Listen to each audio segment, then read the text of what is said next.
everyone, and welcome back to another episode of State Champs Hangtime. I'm your host, Elizabeth Kuhn, here with our basketball analyst, Lexi Ayala. For the last time this season, let's check in with Big Lexi's Big Ten. We're going to start at number 10, Renaissance, moving their way from 2 to 10. Why?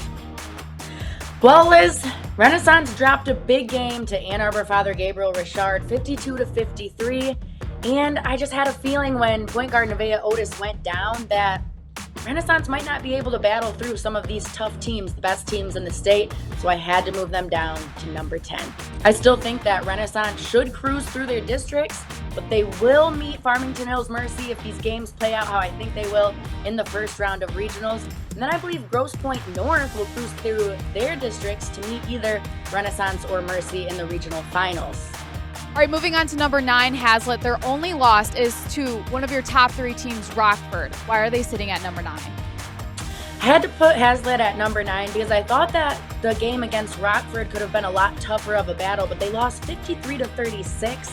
So not as strong of a team as I thought when they went against Rockford, but I still think that Hazlitt will get all the way through districts, and I do think they'll meet DEPSA in the regional, so that's going to be a huge matchup on the road to the Breslin.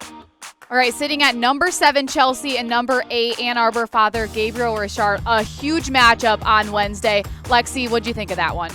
I'm actually kind of surprised that Chelsea got the win over Ann Arbor Father Gabriel Richard because Chelsea hasn't had the toughest competitions.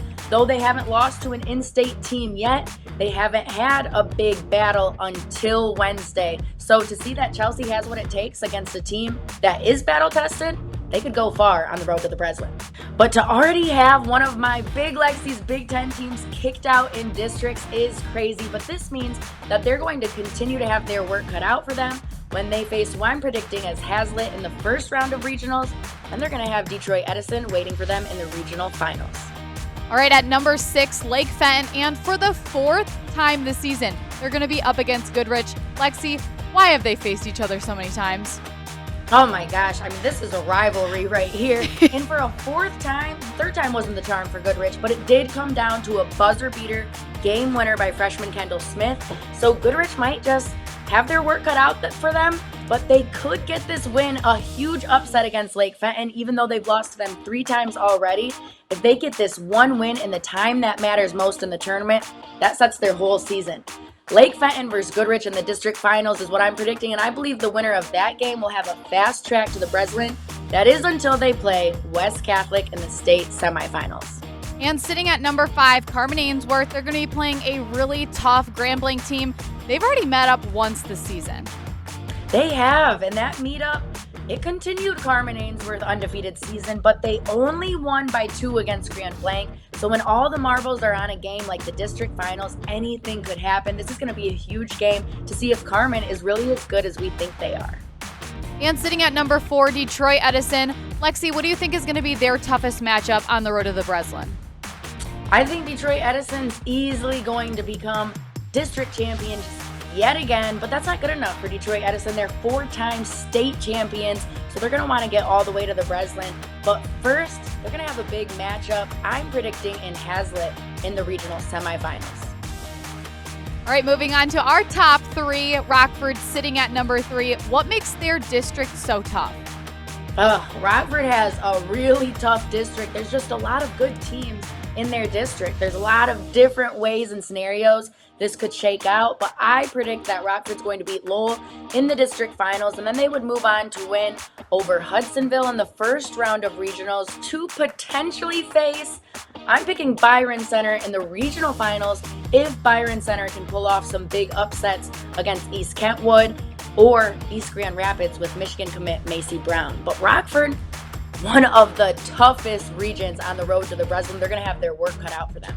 Sitting at number 2, Grand Rapids West Catholic. They're undefeated. Do you think that any of the teams are going to test them on the road to the Breslin? Grand Rapids West Catholic has cruised through their entire regular season undefeated, and I think they'll cruise through a lot of this road to the Breslin until that is the state semifinals where they'll meet up with, I'm predicting, Lake Fenton. This is going to be possibly the biggest matchup we'll see on the road to the Breslin. And sitting at number 1, West Bloomfield. Is there any matchups that you're looking forward to possibly happen on the way to the Breslin? 100%. I do think that West Bloomfield will cruise through their district, but I think that West Bloomfield's going to face up against Carmen in the regional finals. This is going to be a must-watch game. The Flintstones coming in against a nationally ranked West Bloomfield team. All the marbles are on this game. We're going to take a quick timeout and check in with our third member of the team, Carol Lyles, who sat down with Salem's head coach, Rod Wells, in this week's BCAM's Chalk Talk. Well, first of all, congratulations on your recent conference title. You won the KLAA beating Wayne in what some people would say was an upset. I mean, how'd you do it? I think it was an upset, but my girls believe we can win. I believe we can win, but how do we do it? I mean, it's just a lot of hard work. I think that was just a combination of things that we did, starting from the summer all the way to the fall, trying to get to that. It wasn't a magic pill for just that night. But I thought we played well, and I think we played in some hard places, Howell, Harlem, Brighton, and against good competition. And I think we were just ready to play. And Wayne's a very good team. It was a great game to watch. If anybody watched it, it was a great game. To catch that whole interview, just head over to the State Champs YouTube page. All you need to do is search State Champs Net. All right, those are Big Lexi's big predictions for the road to the Breslin Center. And there's a lot of different things that could shake out, a lot of different games that are being played in between now when you're watching this show and when our next show comes out. So next week, we'll get to see if any of my predictions turned out true or not. All right, that's all we've got for this week. Make sure you guys tune in next week for another episode of the State Champs Hangtime Show. State Champs Hangtime is presented by Lawrence Technological University. Visit ltuathletics.com and recruit yourself. Hangtime is also brought to you by the Michigan High School Athletic Association, promoting the value and values of educational athletics. The Michigan Army National Guard, a proud partner of the MHSAA. The Detroit Athletic Club Foundation's Athlete of the Year Awards. Applications are being accepted now until March 6, 2023 for the male and female high school athletes of the year. Check out previous winners and download the application today at dacathleteoftheyear.com. And the Basketball Coaches Association of Michigan. Find out more at bcam.org.